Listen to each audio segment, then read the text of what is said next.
Mis padres me echaron de casa, pero cuando heredé las propiedades de mi abuelo, ellos fueron quienes se quedaron sin hogar.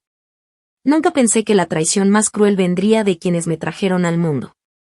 Si alguien me hubiese dicho años atrás que mi propia familia me convertiría en una extraña, que me arrojarían a la calle sin más que la ropa que llevaba puesta y unos cuantos billetes arrugados, que me vería obligada a reconstruirme desde las ruinas que ellos mismos provocaron, tal vez habría reído con incredulidad.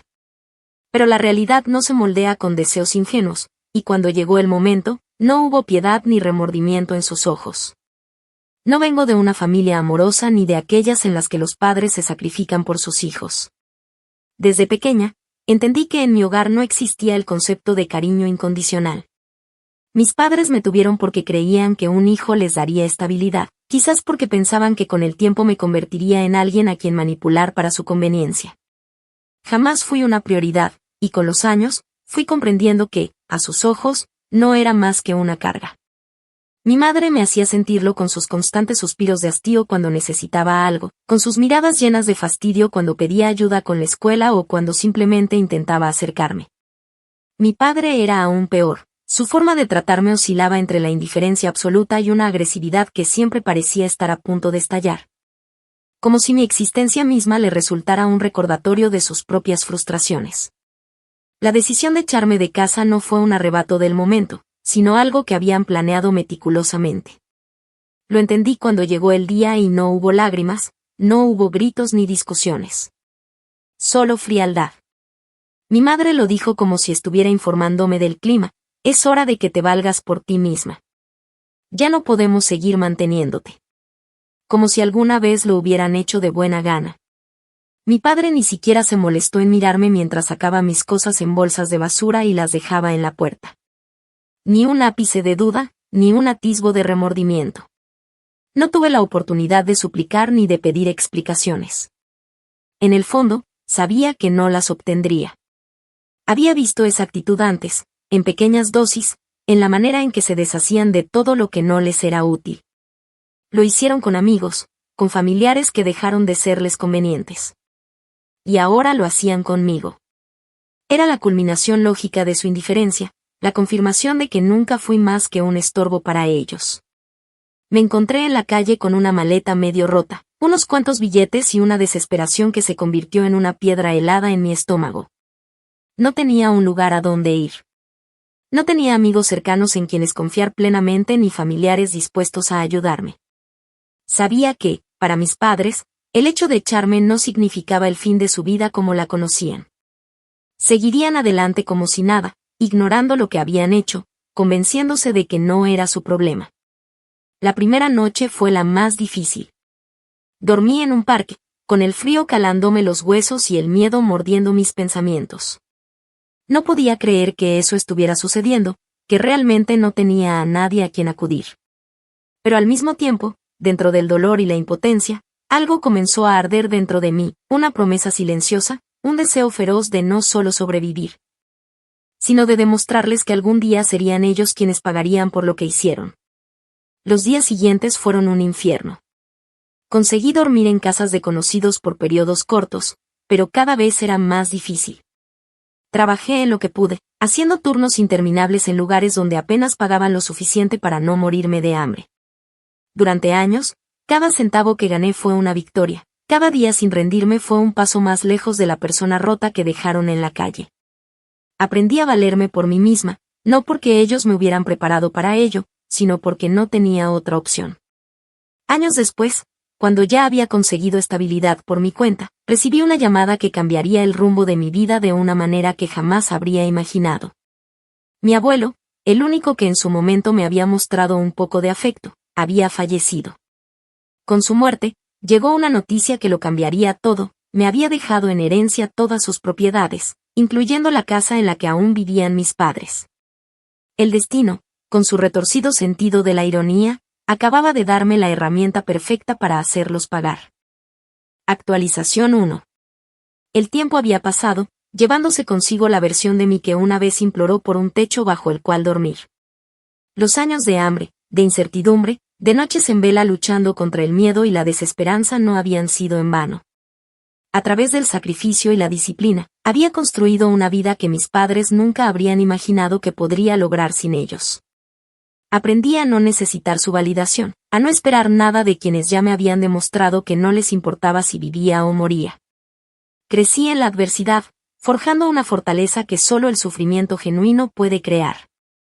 Pero, a pesar de todo, el rencor nunca se extinguió. No era un fuego abrasador que me consumía, sino algo más profundo, más calculado. No quería venganza por impulso, no buscaba un arrebato de ira sin sentido. Lo que deseaba era justicia. Justicia a mi manera. El día que recibí la noticia de la muerte de mi abuelo, no sentí tristeza inmediata. Fue más bien un golpe de realidad, un recordatorio de que el único miembro de mi familia que alguna vez mostró interés genuino en mi bienestar ya no estaba. Había sido un hombre de pocas palabras, pero nunca me hizo sentir como un estorbo. Cuando era niña, me hablaba sobre la importancia de la independencia, de no depender de nadie más de lo necesario, de siempre tener un plan para cuando el mundo decidiera volverse en mi contra. En el fondo, quizás él había sabido que mis padres algún día harían exactamente lo que hicieron. El día del funeral, mi presencia fue una sorpresa para muchos. Me paré en la ceremonia como una figura solitaria, separada del resto de la familia, observando a mis padres, quienes me miraron con esa mezcla de desprecio y sorpresa, como si no entendieran qué hacía yo allí. Como si el hecho de haberme echado significara que ya no tenía derecho a existir en su mundo. Mi madre apenas me dirigió una mirada antes de volver a sus lágrimas fingidas, de esas que solo servían para la vista de los demás. Mi padre, por su parte, mantenía su expresión neutra, sin interés en siquiera fingir dolor. Para ellos, la muerte de mi abuelo era simplemente un trámite, otro evento que no les afectaba realmente, salvo en lo que respectaba a lo que podrían obtener de ello. Y, por supuesto, esperaban obtener mucho. No fue sino hasta la lectura del testamento que la verdadera catarsis comenzó a formarse. La mayoría de los familiares que estaban allí se encontraban en un estado de tensa expectativa, creyendo que el fallecido repartiría sus bienes de manera equitativa o que, al menos, aquellos más cercanos a él, como mis padres, recibirían la mayor parte. Nadie, ni siquiera yo, estaba preparada para la verdad. El abogado leyó en voz alta las disposiciones del testamento, cada palabra cayendo como un golpe seco en la sala. Mi abuelo me había dejado todo. No una parte, no un porcentaje simbólico, sino absolutamente todo. Propiedades, terrenos, inversiones, y lo más importante, la casa donde mis padres vivían. Hubo un momento de silencio absoluto. Pude sentir como los rostros a mi alrededor se tensaban, como mis padres se quedaron inmóviles antes de que el peso de la realidad se estrellara contra ellos con toda su crudeza. Mi madre fue la primera en reaccionar, con una risa incrédula que murió rápidamente en sus labios cuando vio que el abogado continuaba con la lectura sin inmutarse. Mi padre, en cambio, simplemente se quedó allí, rígido, con la mandíbula apretada y los ojos oscuros de furia contenida. En ese momento, lo supe. Supe que no solo estaban sorprendidos, sino que estaban aterrorizados. Habían pasado años creyendo que yo no era más que una sombra en sus vidas, alguien a quien podían desechar sin consecuencias. Pero ahora, el mundo se había inclinado de una forma que jamás habrían anticipado. Ahora, yo tenía el poder. No dije una palabra cuando la reunión terminó. Dejé que el peso de la noticia cayera sobre ellos con toda su fuerza, dejé que el miedo se instalara en sus corazones mientras procesaban lo que esto significaba. No necesitaba ver sus reacciones inmediatas para saber que estaban hirviendo por dentro. Sus vidas, la estabilidad que habían dado por sentado, ahora dependía de alguien a quien despreciaban. El primer mensaje de mi madre llegó aquella misma noche. No un intento de disculpa, no una expresión de arrepentimiento genuino, sino una petición disfrazada de falsa cordialidad. Hija, creo que deberíamos hablar sobre lo del testamento. Tu padre y yo estamos muy sorprendidos, pero queremos asegurarnos de que todo esté bien y que entiendas lo que esto significa para la familia. La familia. La misma familia que me dejó en la calle sin una segunda mirada, la misma que jamás intentó saber si había sobrevivido, si tenía dónde dormir, si estaba bien. Ahora, de repente, recordaban la palabra familia cuando sus propios intereses estaban en peligro. No respondí. Los dejé en la incertidumbre, en la desesperación de no saber cuál sería mi siguiente movimiento. Porque, aunque ya tenía claro lo que haría, quería saborear cada momento de su miseria. Pasaron los días y los mensajes se volvieron más insistentes. Primero intentaron la amabilidad, el tono afectuoso que nunca antes habían usado conmigo. Cuando vieron que eso no funcionaba, intentaron hacerme sentir culpable, recordándome que ellos me habían criado, que era su deber vivir en esa casa, que no tenía sentido que yo, que no la necesitaba, me quedara con ella. Luego vinieron las amenazas veladas, la manipulación emocional, los intentos desesperados de hacerme dudar de mi propia decisión. Nada funcionó. Porque la realidad era una sola, esa casa era mía. Todas sus propiedades lo eran. Y por primera vez en mi vida, tenía el control absoluto sobre mi destino y sobre el de ellos. La venganza apenas comenzaba. Actualización 2. El silencio que seguía a sus mensajes ignorados era ensordecedor. Podía imaginar el nerviosismo creciendo en ellos, la incertidumbre carcomiéndolos como una plaga invisible, la ansiedad de no saber qué haría con lo que ahora me pertenecía por completo. No necesitaba verlos para saber que cada día que pasaba sin una respuesta mía los acercaba más a la desesperación. No iba a responder. No iba a darles la satisfacción de creer que tenían algún tipo de poder sobre mí. Durante toda mi vida, habían sido ellos quienes dictaban las reglas, quienes decidían mi destino sin importarle mi bienestar. Pero ahora, las tornas se habían invertido. Ahora, ellos eran los que esperaban con miedo mi próximo movimiento. Pasaron varias semanas antes de que decidiera hacer mi siguiente jugada. No tenía prisa. Sabía que, cuanto más tiempo los dejara en la incertidumbre, más vulnerables serían cuando el golpe final llegara. Quería que se sintieran tan impotentes como me hicieron sentir a mí. El primer paso fue hacer todo legal. No bastaba con saber que la casa y las propiedades eran mías, necesitaba tener el control absoluto, sin fisuras ni posibles maniobras que les permitieran evadir lo que estaba por venir. Con la ayuda de mi abogado, me aseguré de que todo estuviera en regla. La escritura de la casa donde vivían mis padres ya llevaba mi nombre. No había vacíos legales, no había apelaciones posibles. Una vez que tuve la certeza de que no había vuelta atrás, envié la notificación de desalojo. Fue casi poético. Me aseguré de que el documento llegara en un sobresellado, con el lenguaje legal impecable e irrefutable que confirmaba lo que ellos temían. Tenían exactamente 30 días para abandonar la casa. No había margen de negociación, no había espacio para súplicas. Lo que yo decidiera hacer con esa propiedad después de que se fueran no les incumbía. Sabía que recibirlo sería un golpe directo a su orgullo, pero también a su estabilidad. Esa casa era lo único seguro que tenían, el único pilar que les quedaba. La habían dado por sentada durante años, sin imaginar que un día se les arrebataría de la misma manera en la que ellos me arrancaron mi hogar cuando era una joven indefensa. No pasaron ni 2 horas desde que el sobre fue entregado cuando mi teléfono comenzó a sonar sin parar. Primero mi madre. Luego mi padre. Luego mensajes de números desconocidos que claramente pertenecían a familiares tratando de mediar. No respondí ninguno. Los dejé en el vacío de su propia angustia. A la mañana siguiente, llegaron a mi puerta. Los vi a través del visor de la cámara de seguridad antes de abrir. Mi madre tenía los ojos hinchados, no sé si de llorar o de frustración. Mi padre estaba con los puños cerrados, en un intento por contener su rabia. Toques insistentes en la puerta, seguidos de mi nombre dicho con ese tono de falsa paciencia que solían usar cuando querían manipularme. Los dejé esperando varios minutos antes de abrir, lo suficiente para que entendieran que no me importaba su urgencia. Cuando finalmente lo hice, me mantuve firme, sin mostrar ni un ápice de emoción. Mi madre fue la primera en hablar, su voz envuelta en una mezcla de súplica y reproche. Dijo que no entendía por qué estaba haciendo esto, que no podía ser tan cruel con mis propios padres, que ellos me criaron y que debía entender lo difícil que era para ellos enfrentar esta situación. Me quedé mirándola en silencio. La ironía de sus palabras casi me hizo reír. ¿Crueldad? ¿Ahora sí entendían lo que significaba quedarse sin hogar?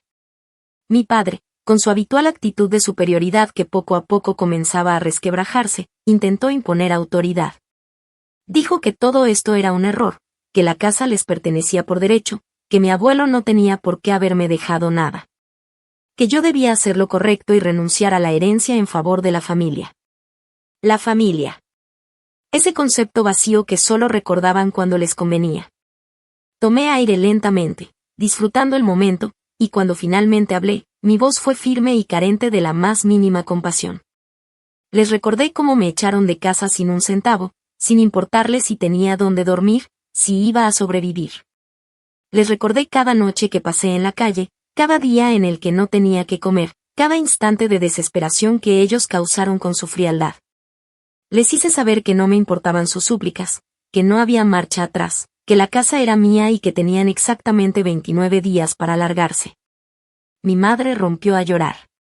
No sé si era real o si solo era otra de sus estrategias para hacerme ceder.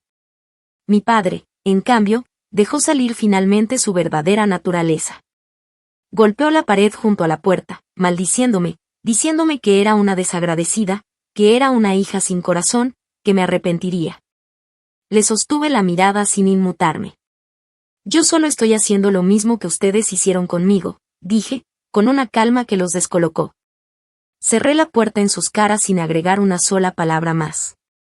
Desde ese día, los mensajes cambiaron de súplicas a amenazas.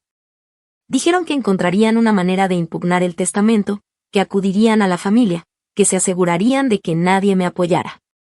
No me importó. No había marcha atrás. Legalmente, la casa era mía, y en menos de un mes, ellos estarían en la calle. Lo que no sabían era que no iba a esperar a que se fueran tranquilamente. La venganza no se trataba solo de quitarles un techo. Se trataba de hacerles sentir, en carne propia, el miedo y la humillación que me hicieron pasar. Se trataba de que entendieran lo que es perderlo todo sin que nadie extienda una mano para ayudar. Actualización 3. El tiempo se escurrió como arena en un reloj. Cada día que pasaba acercaba a mis padres al final de su comodidad, y aunque intentaron aferrarse a la idea de que yo cedería en el último momento, pronto comprendieron que no había margen para la piedad. Durante las primeras semanas después del aviso de desalojo, hicieron todo lo posible por encontrar una salida. Buscaron familiares que los acogieran, intentaron impugnar legalmente el testamento, sin éxito, por supuesto, e incluso se aventuraron en la idea de encontrar otro lugar donde vivir. Pero había un problema con eso, el dinero. Mis padres no eran personas ahorrativas ni responsables con sus finanzas. Durante años, gastaron lo que tenían en lujos superficiales, en aparentar un nivel de vida que en realidad no podían sostener. Mi madre siempre se preocupó más por la apariencia que por la estabilidad, gastando en ropa, maquillaje y objetos que le permitieran mantener su imagen de mujer refinada y sofisticada. Mi padre, por otro lado, desperdició gran parte de su dinero en inversiones fallidas y en mantener una actitud de superioridad que nunca tuvo bases reales. Cuando la realidad los golpeó, se dieron cuenta de que no tenían recursos suficientes para costear otra casa o un alquiler decente. No tenían ahorros, no tenían respaldo económico. Habían confiado en que la casa en la que vivían les pertenecía para siempre, sin imaginar que algún día alguien se las arrebataría con la misma frialdad con la que ellos me echaron a mí. La cuenta regresiva se convirtió en su peor enemiga. A medida que los días avanzaban, su desesperación se hacía más evidente. Me enteré por conocidos que mis padres estaban tratando de buscar trabajo, algo que jamás habían considerado necesario mientras tenían un techo asegurado. Pero la búsqueda fue más difícil de lo que esperaban. No solo porque el mercado laboral no es amable con quienes pasan de cierta edad, sino porque yo me aseguré de que no tuvieran ninguna oportunidad. Sabía dónde solían buscar empleo. Sabía qué tipo de trabajos aceptarían. Y utilicé esa información a mi favor. Me aseguré de contactar a empleadores, de hacerles saber exactamente quiénes eran mis padres, de mencionar cómo habían tratado a su propia hija, de insinuar, sin dar demasiados detalles, que eran personas problemáticas. Que era mejor evitarlos. No mentí. Simplemente dejé que la verdad hiciera su trabajo. Las puertas se cerraron para ellos, una a una, sin que supieran por qué. Los rumores comenzaron a esparcirse lentamente. No fue algo inmediato ni evidente, sino una cadena de eventos cuidadosamente hilados que destruyeron su reputación sin que pudieran detenerlo. Mis padres siempre se habían preocupado demasiado por el qué dirán, por mantener una imagen intachable ante la sociedad, así que ver cómo sus conocidos los evitaban. Como las invitaciones a reuniones y eventos desaparecían, como su círculo social se reducía hasta casi desaparecer, fue una satisfacción indescriptible. La humillación comenzó a carcomerlos. Me enteré de que mi madre intentó contactar a viejas amigas, buscando apoyo, quizás esperando que alguien la ayudara en su situación. Pero la sociedad en la que tanto se esforzó por encajar la rechazó con la misma frialdad con la que ella me rechazó a mí. Su desesperación era evidente en los mensajes que seguía enviando, en los intentos de hacerme cambiar de opinión, en las amenazas disfrazadas de súplicas. Pero lo más irónico de todo fue mi padre. El hombre que siempre se mostró como alguien fuerte, imponente, dominante, comenzó a quebrarse. La falta de control sobre la situación lo carcomía, la impotencia de no poder hacer nada contra lo inevitable lo hacía perder la poca dignidad que le quedaba. Se volvió más agresivo, más impulsivo, más desesperado. El día que venció el plazo, la escena fue casi poética. Los vi salir de la casa con lo poco que pudieron empacar, sin el orgullo que siempre los caracterizó. No hubo gritos, no hubo reclamos finales. Solo el silencio pesado de la derrota. La misma derrota que ellos esperaban ver en mí cuando me echaron sin remordimientos. Se quedaron en la calle. Pero mi venganza no terminaba ahí. Porque perder la casa era solo el comienzo. Ellos aún tenían algo que perder, su dignidad, su última pizca de estabilidad, la posibilidad de recuperarse. Y yo me encargaría de arrebatárselas también. Actualización 4. El día que abandonaron la casa, la escena se grabó en mi memoria con una claridad cristalina. No hubo discursos dramáticos ni súplicas de último minuto. Solo la resignación de dos personas que alguna vez creyeron que el mundo giraba a su favor y que ahora se veían reducidos a simples figuras derrotadas arrastrando maletas y cajas, sin un destino claro. El mismo destino al que me condenaron cuando me echaron sin un atisbo de compasión. No les ofrecí ayuda. No les di ninguna indicación de dónde podrían ir. Sabía que, en ese momento, esperaban algún tipo de intervención de mi parte, una muestra de clemencia que nunca llegaría. Querían creer que, pese a todo, no era capaz de llegar tan lejos, que en algún punto sentiría remordimiento y les brindaría una salida. Pero estaban equivocados. La venganza no es completa si la víctima encuentra alivio. Los primeros días después del desalojo fueron caóticos para ellos. Se alojaron temporalmente en la casa de una tía lejana, una mujer que, aunque nunca me mostró abiertamente apoyo, tampoco se había entrometido en el conflicto. No pasó mucho tiempo antes de que se diera cuenta de que tenerlos allí solo traía problemas. Eran exigentes, estaban constantemente enojados, se quejaban de la situación en la que estaban, culpaban a todos menos a sí mismos. Susurros en la familia decían que mi madre lloraba cada noche, no por arrepentimiento, sino por la humillación de estar en esa posición. Mi padre, por otro lado, no soportaba la idea de haber perdido el control. Se volvía cada vez más iracundo, más frustrado, más consumido por su propio fracaso. Pero lo que no sabían era que no había terminado con ellos. La casa era solo el principio. Habían caído, sí, pero aún tenían una pequeña red de apoyo, una oportunidad de empezar de nuevo. Y eso no era suficiente para mí. No después de lo que me hicieron. No después de los años de miseria en los que me dejaron sumida sin una sola muestra de empatía. Era momento de asegurarme de que jamás pudieran levantarse. Sabía que aún tenían acceso a ciertos fondos pequeños, lo suficiente para mantenerse a flote. Sabía que, aunque la vida que llevaban ahora era miserable comparada con la comodidad a la que estaban acostumbrados, aún existía la posibilidad de que eventualmente encontraran un nuevo camino. Mi trabajo era cerrar todas las puertas antes de que pudieran cruzarlas. Lo primero que hice fue hundir cualquier posibilidad de que consiguieran trabajo. Si antes había plantado rumores sobre su comportamiento en algunos círculos laborales, ahora me aseguré de que ninguna empresa respetable estuviera dispuesta a contratarlos. Me aseguré de que se supiera lo que habían hecho, cómo trataron a su propia hija, cómo se aprovecharon de quienes los rodeaban y cómo ahora, sin recursos, buscaban una oportunidad que no merecían. Las miradas de lástima que antes recibían empezaron a convertirse en desprecio. Luego, me encargué de los lazos familiares que aún los sostenían.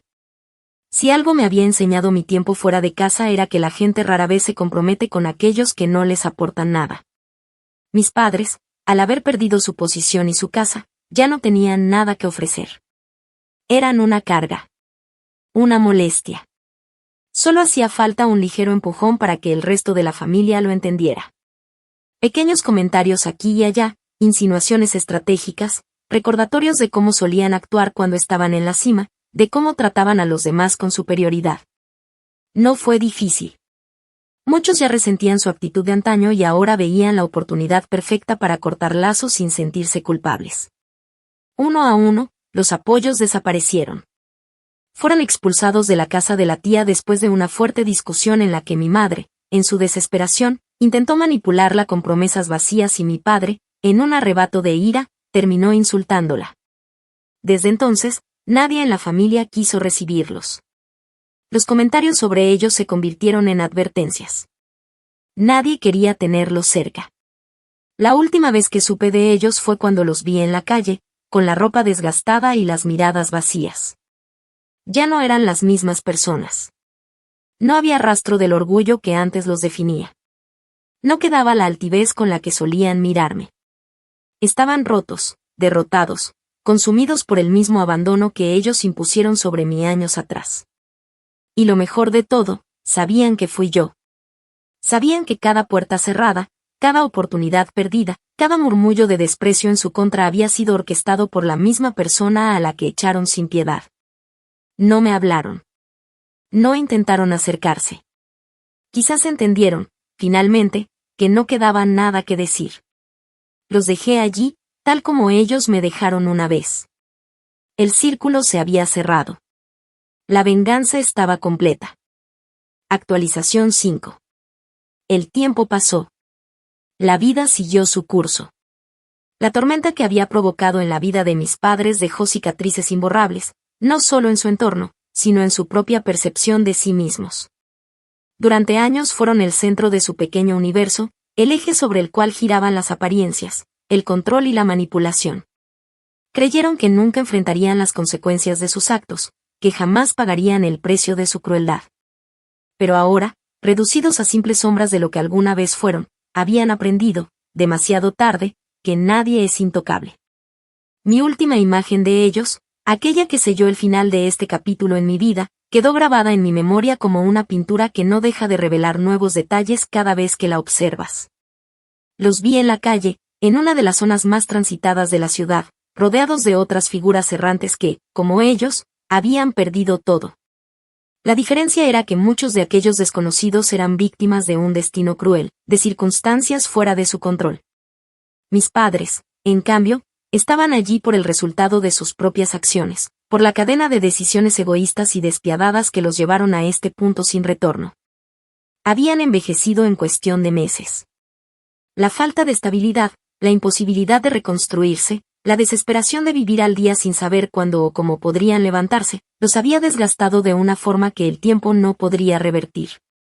Mi madre, que siempre se preocupó por la imagen que proyectaba al mundo, llevaba la ropa sucia y desgastada, el cabello sin el brillo que solía esmerarse en mantener. Los ojos hundidos en una mirada vacía que alternaba entre la desesperación y la resignación. Mi padre, siempre tan seguro de su autoridad, caminaba con los hombros caídos, la expresión endurecida por la humillación de haber caído tan bajo. Ninguno me vio al principio. Yo los observé desde la distancia, sin prisa, permitiéndome absorber cada detalle de su miseria. No sentí lástima. No sentí compasión. No porque me hubiese convertido en alguien sin alma, sino porque recordé, con una claridad hiriente, cada noche en la que dormí en un auto con el estómago vacío, cada día en el que deambulé sin rumbo. Cada vez en la que el miedo me paralizó al no saber qué sería de mi futuro. Y ellos nunca se preocuparon por eso. Nunca me buscaron, nunca me ofrecieron una oportunidad de volver, nunca se preguntaron si había sobrevivido. El destino, en su poética justicia, les había devuelto todo lo que me hicieron. Pero con intereses. Hubo un momento en el que mi madre levantó la vista y nuestros ojos se encontraron. No hubo súplicas esta vez. No hubo intentos de manipulación, ni falsas promesas, ni la arrogancia con la que intentaron imponerme su voluntad cuando aún creían que podían salvarse. Solo vacío. Un reconocimiento silencioso de que todo estaba perdido, de que no había marcha atrás. Me quedé allí un instante más, asegurándome de que entendiera que esto no era una coincidencia, que este destino no fue un golpe del azar. Fue mi mano la que movió cada pieza, la que cerró cada puerta, la que los dejó exactamente donde ahora estaban. Y entonces, me di la vuelta y seguí caminando. No volví a mirar atrás. No necesitaba verlos de nuevo. No porque me afectara, sino porque ya no importaban. Mi venganza estaba consumada. Mis padres estaban muertos para mí. Y, finalmente, yo era libre.